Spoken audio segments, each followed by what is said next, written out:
What's going on, everybody? Thought I'd show you something a little bit different on the channel this week. It's not the 2002, which is about the only thing you've probably seen if you watch my channel at all. It is still a BMW, but it's a little bit newer. This is my buddy Jason's 328, like 2007, 2008, something like that. It might be a 325, I don't know. It's an E90, we all knew that. It is a LS1 with a T56. It was NA for a year or two, maybe. It's got pistons. I think it's maybe got, upgraded valves and springs. It's got a Summit Stage 4 cam in it, I think. Yeah, it's a cool setup. It made like 330 NA, I think, which I didn't think was too bad, but you know how guys are, they always want more, so including me. But anyway, so this winter, spring, he ordered up single turbo kit. It's a VS Racing, I think 78, 75. Big boy intercooler. It's got one of LS E90's coolant tanks. What else? It's got he did a fuel system. It's got a stock fuel tank, but a radium cell. I don't know what basket it's got. I think it's got a Walbro 525 in it. I think it's got 80-pound ejectors. It's probably enough for, what, 600 wheel or something. That's going to be more than this car really needs. The car's pretty sweet. He did a E90 M3 rear subframe diff with a limited slip.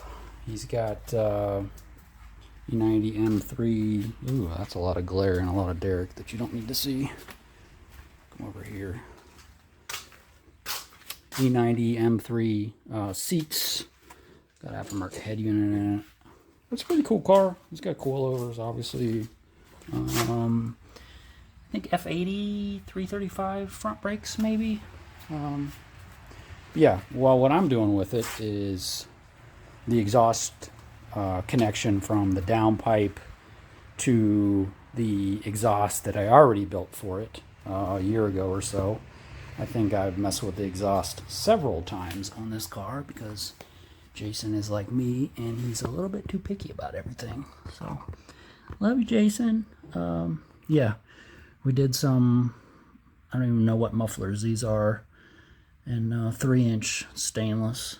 There's an X pipe up there somewhere. But anyway, my job is basically to connect the down pipe to the X pipe. That's the goal anyway, so that he can take this thing and get it tuned and start doing burnouts with it, because I think it's going to be a big burnout machine. So anyway, I'll stop rambling and show you what we got going on once I get it up in the air. This is what we got going on under the car. This is our downpipe coming down passenger side next to the starter. The wastegate, or the crossover, runs up here, and then we got our wastegate right here. He talked about wanting to recirc the wastegate, but I don't know how I'm going to go about doing that. If I bring the downpipe down through here, I guess I can make a pipe here. Oh, sorry, I need to use the camera, don't I just don't know how I'm going to get an angle here. There. Bring this down here. Maybe this way, but then the pipe, that pipe's going to be low in the center. There's just no room on these cars once you do all this. And then this is the leftover from the exhaust that I built before. So I think I will maybe cut them back in front of the resonators, and he bought a 2-into-1 So I'll weld that in there hopefully, and then I'll just have a single one to come up through here where this one was. So I think I'll build that and then see if there's any good way to do a recirc from the wastegate. But yeah, so that's what I got. So I'll show you as I go along. It's late in the evening already, so I'll see if I get anything constructive done tonight, but that's what we're going to attempt anyway. Hard to see in video, this is 3.5 inch pipe, which is what the downpipe V-band flange is. This stuff is retarded big. I've never worked with anything like this before. As far as 3 inches of pain enough, 3.5 will probably be another matter. This is my Y pipe to the tailpipes, so I got to figure out how to make the downpipe connect and then to that. So that's what we got.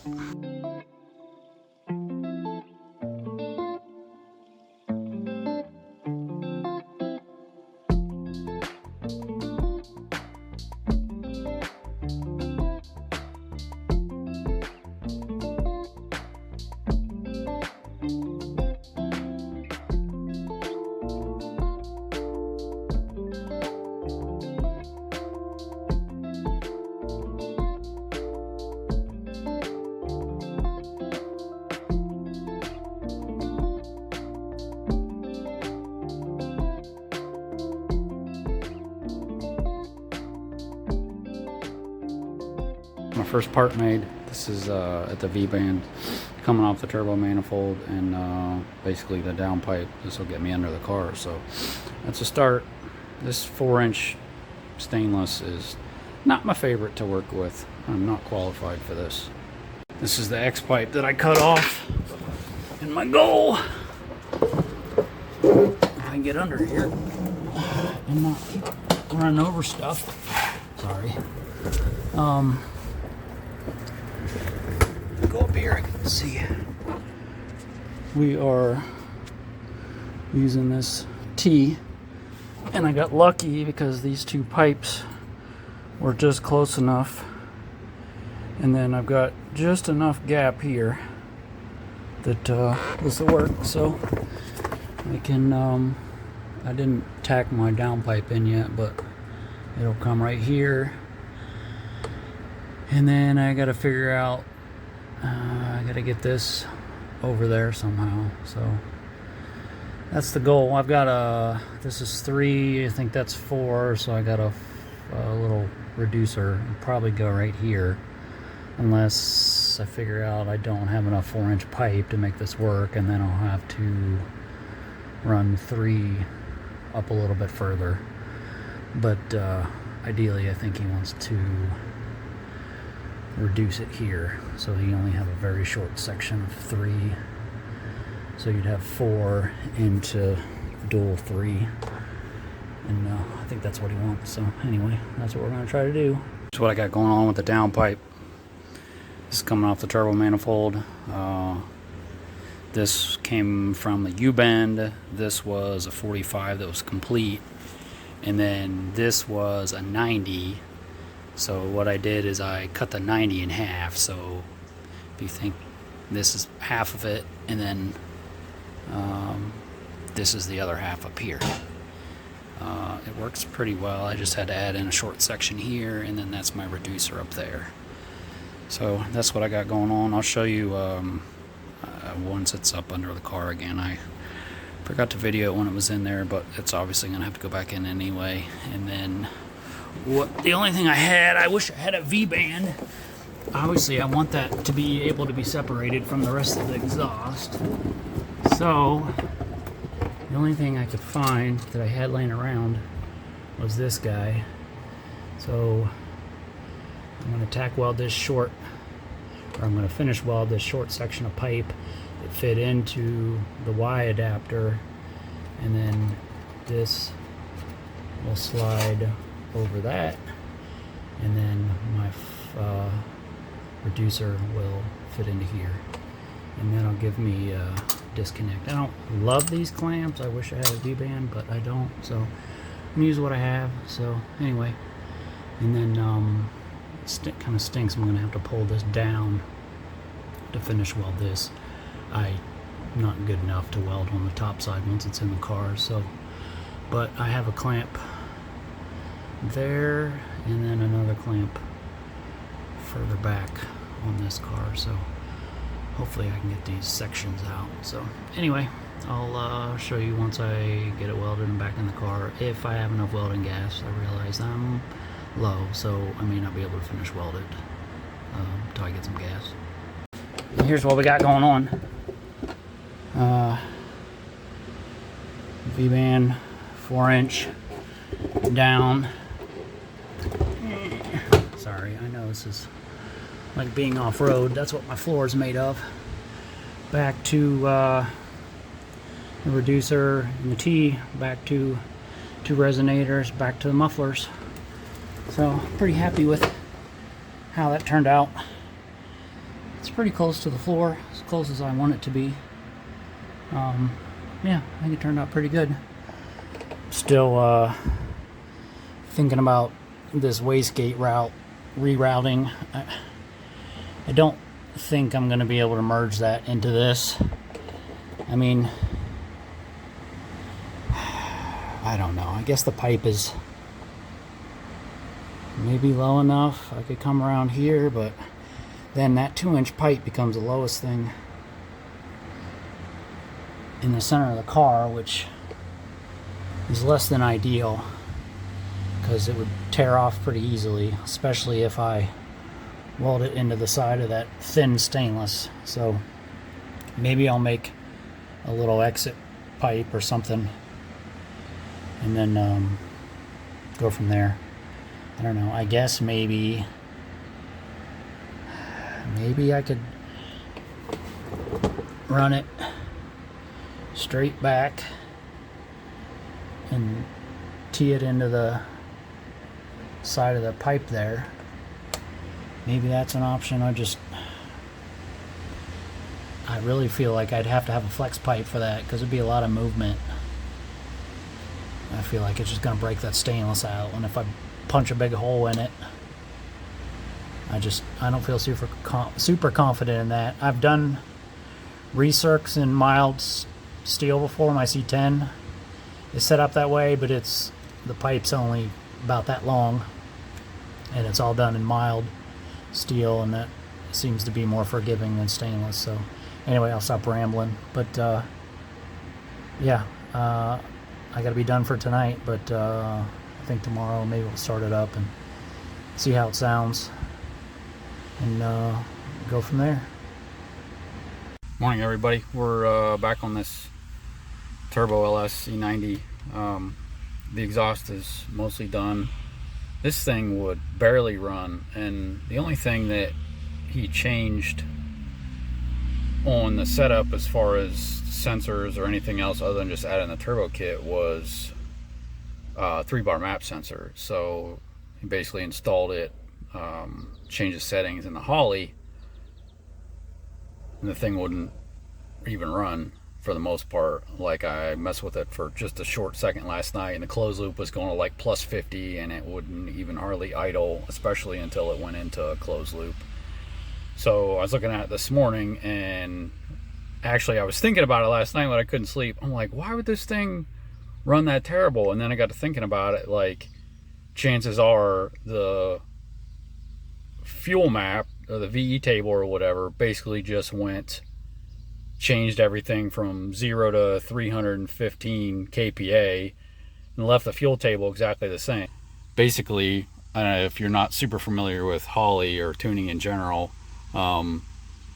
this is your map sensor, and when you use the factory map sensor built into the Holly, it's 1 bar, so it's 0 to 105, so no boost. Well, when you change it to 3 bar, the table, all your values stay the same, but it just goes 0 to 315, so then you don't have nearly as much fuel that you need, except basically in vacuum. So all I did was take all the values that were in here, figure out where they used to be based on the old file,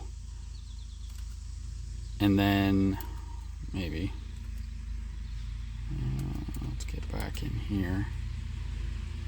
So down here, 0 to 105 is a condensed version of his old VE table, and then I just stole some of the values. I have a similar setup in my C10, so I stole some of the values out of it. It's pretty conservative. It's a pump gas tune, and stuck them in the 105 to the 315.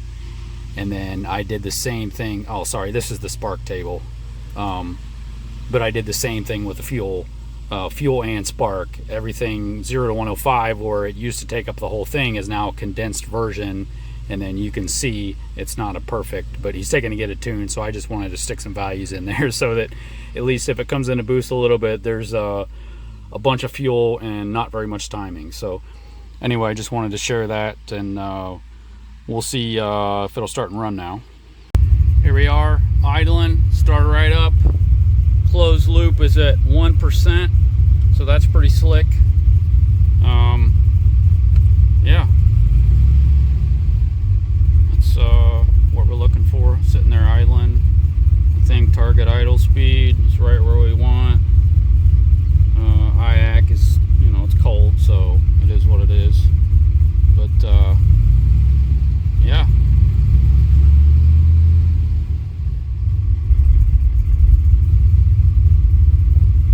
Probably needs a little more fuel in some areas, but this will at least hopefully get him to the tuner, which is not far from his house. So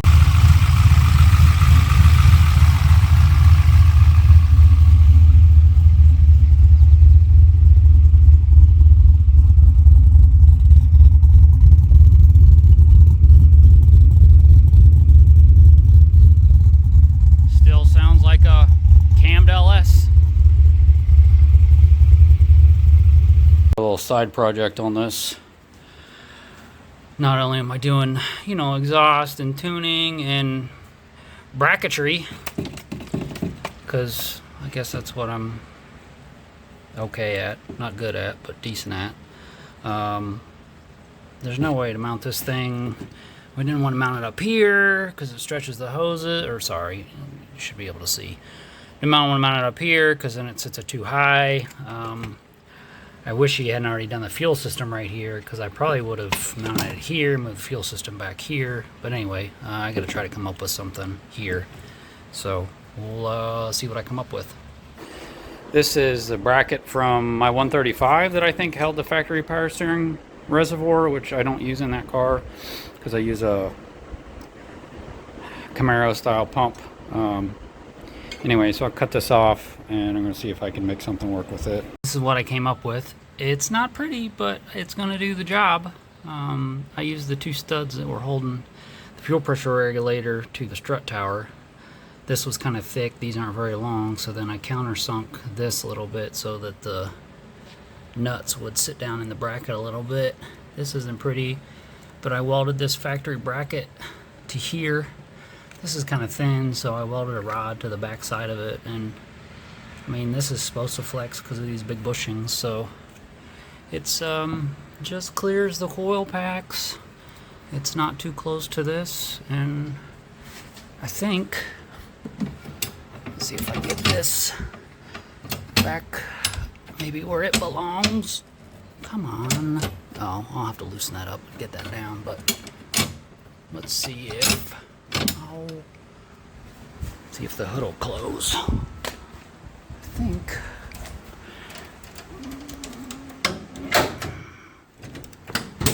Yeah, it closes. I'll have to double check it, but yeah, I think the hood's fine. Rattle can that, and that's done. So, like I say, doesn't look like a whole lot, but does the job. There wasn't a whole lot of space in there to work, but it'll work. He'll be fine with it. So happy that's done, and we're about finished up on this thing. Haven't decided whether I'm gonna take it out or not. He wants to come pick it up. He wants to drive it, so maybe I'll just take it up the street just to make sure it's good and get him back home, which isn't too far. But anyway, I'm sure this thing will be back at some point, but I wanted to show you just a couple things we were doing with it. If I'm doing it, I might as well show it. Maybe it helps out a few other people. Anyway, Thanks for watching.